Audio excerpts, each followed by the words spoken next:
Hello everyone, this is Teacher Mariami and welcome to another video discussion of our subject Science, Technology, and Society.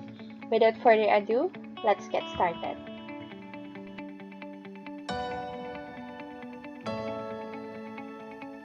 Okay, so what is information technology? So it is the use of any computers, storage, networking, and other physical devices, infrastructure, and processes to create, process, store, secure, and exchange all forms of electronic data. So basically, sila yung mga technologies which is exclusively designed to store, process, and transmit information. So mapa-user devices, peripherals, and software like laptops, smartphones, or yung mga desktop natin. Or pwede rin yung mga recording equipments. So, sila yan is included pa rin sa ating IT domain. Since CIT includes several layers of physical equipment, which is yung tinatawag nating hardware, and then yung operating system and applications, which is yung tinatawag nating software. So, in the next slide, pag-aaralan natin or i-define natin kung ano nga ba si software, tsaka si hardware, tsaka yung mga types nila. So, ayun, proceed tayo ka hardware. So, si hardware is any physical device or equipment used in or with a computer system.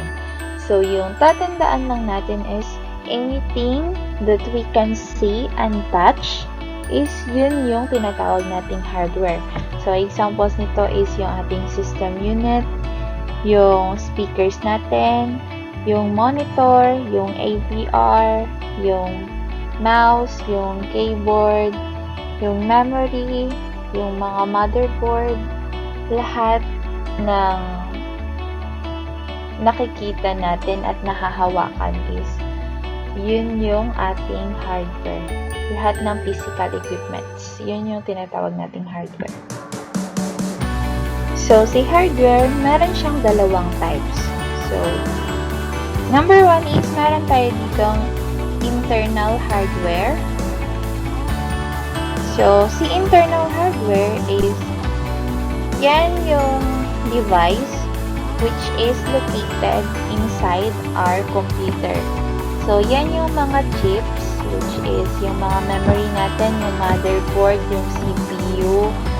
So, yun yung tinatawag nating internal hardware. And then, si external is yun yung mga hardware device which is located sa labas ng ating computer. So, usually, sila yung ginagamit natin, which is the mouse, the keyboard, the monitor. So, ayun.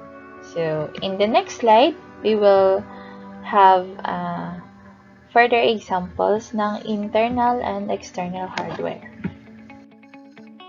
So, meron tayong examples of internal hardware. So, first we have a CPU or Central Processing Unit, which is ito yung brain ng ating computer. So, it contains all the circuitry needed to process our inputs, mag-store ng mga data, and then produce outputs. So, kung walang CPU, so, hindi magpa-function yung ating computer. Then, next we have hard disk drive. So, ito yung main storage ng ating mga data sa ating computer. And then next is, meron tayong dalawang types ng memory, which is ROM, which is an acronym for read-only memory, tsaka yung isa is RAM, which stands for random access memory. So, si ROM, siya yung computer memory chip natin, which contains permanent data. And then, si RAM naman, or si random access memory is, siya yung nagsistore ng ating mga temporary data. So, magkabaliktaran sila. Si ROM is permanent, si RAM is temporary. And then, yung mobile phone memory ba natin or yung memory ng ating cellphone is saan ba siya nabebelong? So, tandaan natin na si memory card or yung phone memory natin is kabilang siya sa ating random access memory or sa RAM, which is temporary lang siya. So, anytime, pwede natin ma-delete yung ating files. And, ayun. So, that's it. So, unlike kay internal, si external is meron siyang dalawang types. So, yung first is yung ating input device or devices. And then, second is output device. So, si input device is or sila yung hardware which is used to enter information to a computer for processing. So, usually,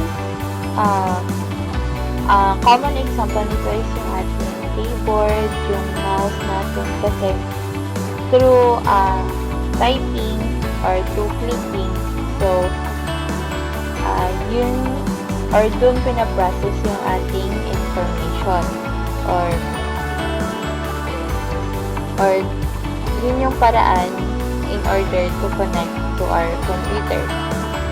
And then yung output device natin is yun yung ating hardware device that receives information from a computer.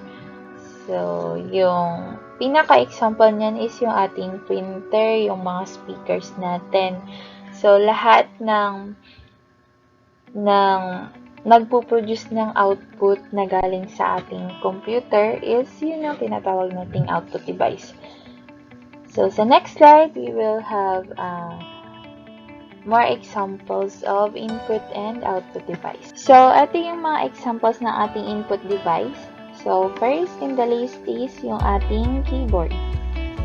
So, alam naman natin yung function ng ating keyboard is for typing. And then, si mouse. And then, yung ating touchpad for our laptops and tablets and sa cellphones natin. And then, yung ating joystick and microphone, light pen para sa mga graphic artists. And then, yung webcam natin. And then, yung speech output. Tsaka yung mga ginagamit natin sa ating games. So, lahat ng yan is input device. So through these devices, we can connect to our computers or sa ating mga computing device. So, next we have examples of output device. So, first is meron tayong monitor para i-display yung ating output sa screen.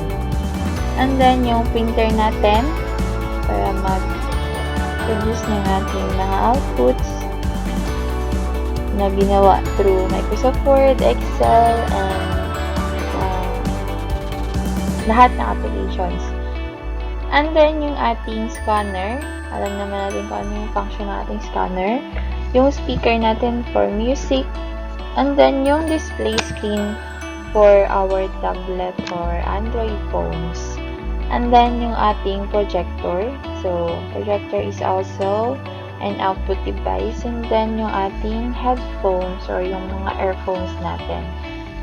So, ayun. So, lahat ng yan is part ng ating output device. So, kung kanina, dinascuss natin yung hardware, so ngayon, proceed naman tayo sa software. So, software is a set of instructions or programs that tells a computer what to do or how to perform a specific task.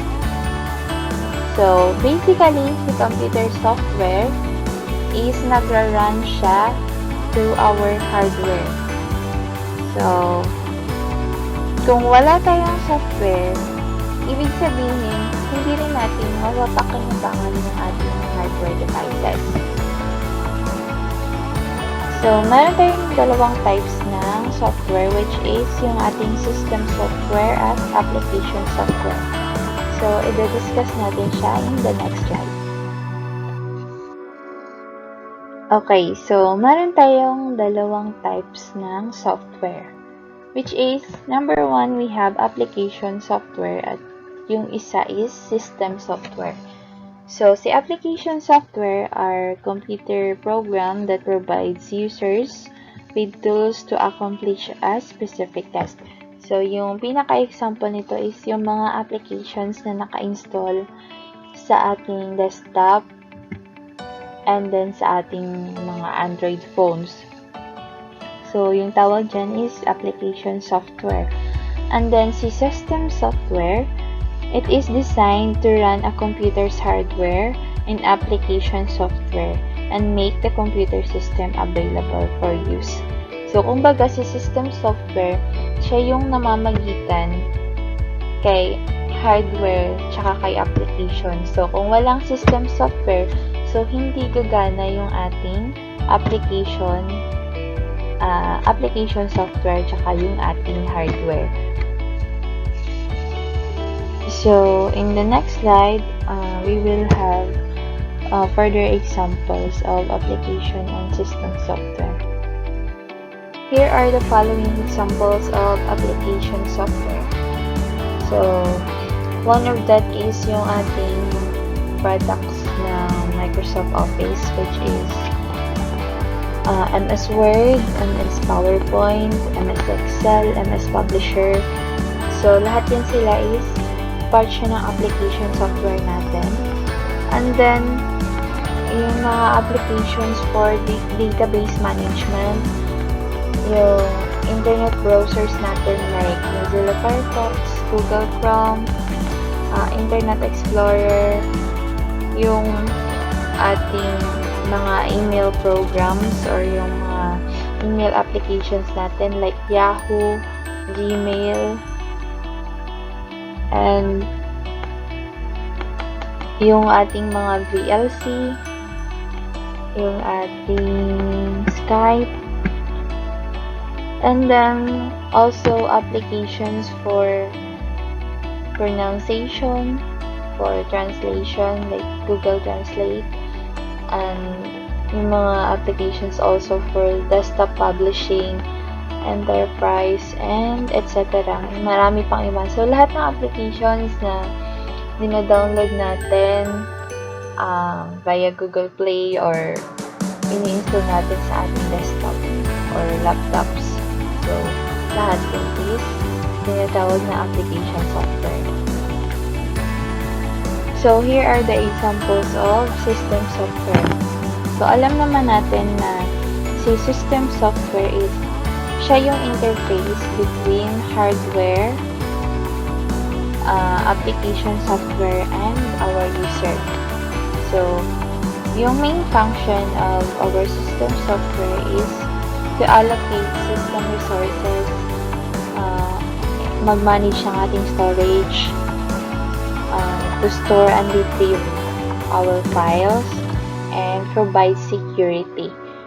So, yung main types ng ating software is operating system, device driver, and utility software, and programming software. So, si OS or si operating system is yung software natin which controls and coordinates the computer hardware devices and runs other software and applications in a computer. So, it is the main part of system software and a computer. So, bali yung si operating system, siya yung responsible para mag-run yung isang computer.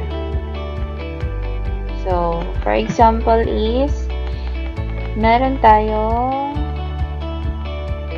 Microsoft Windows, iOS for Apple, and then Android operating system for our smartphones. Mac OS naman para sa ating Apple na laptops, and Linux. So, yan yung mga operating system na ini-install sa ating desktop or mobile phones para gumana siya. So, kung walang operating system, so ibig sabihin, hindi gagana yung ating cellphone or desktop. Kasi, siya yung responsible para sa siya yung responsible para mag-function yung ating device.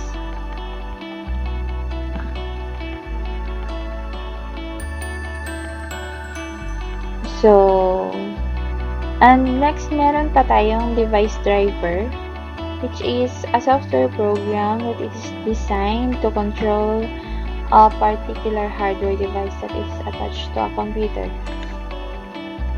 So, yung main example ng ating device driver is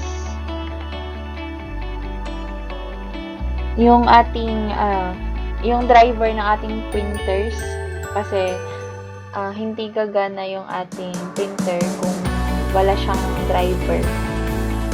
And then yung mga display drivers natin, yung USB driver, yung sound card driver, yung motherboard driver, room driver, and etc. So, lahat ng yan is kailangan ng device driver para mag-function or para mag-connect in our laptops or cell phones. Then, sa utility software, a type of system software that helps set up, analyze, configure, strengthen, maintain a computer performs a very specific task. So, yung example nito is sa utilities. Diyan na papasok si antivirus natin, yung ating mga backup na software na i-install para, for example, yung laptop natin is suddenly na mag-bug down or hindi na siya mabuksan or mapasukan ng virus. So, meron pa rin tayong mga backup or sa backup software, doon natin ipapasok ang ating mga files para pwede pa natin siyang ma-retrieve. Yung ating mga memory tester at yung ating mga screen saver. And that's it for today's lesson. Hopefully, may natutunan tayo and have a nice day ahead.